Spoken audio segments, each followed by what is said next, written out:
imba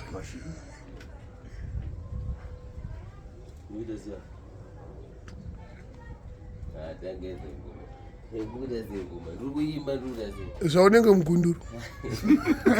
kumavona chini nemashika ini panyaya dzemusic handisi chigunduru but fesi yangu inodhakwa kana ndaona zvinhu zvebasa meza mandedza mukomama kuti mukomanguya mukati mupano wangu yakuinterview nendakuita zvinhu zvebasa pane nditori sober sense tati ndiwe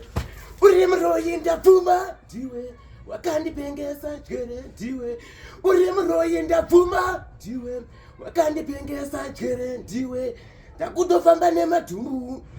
wakandipengesa jere ndakutofamba nemamvemve wakandipengesa jere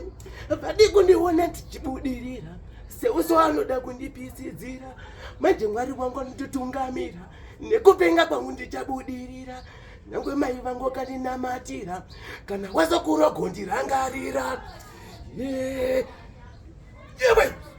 ndiwe uri muroyi ndapfuma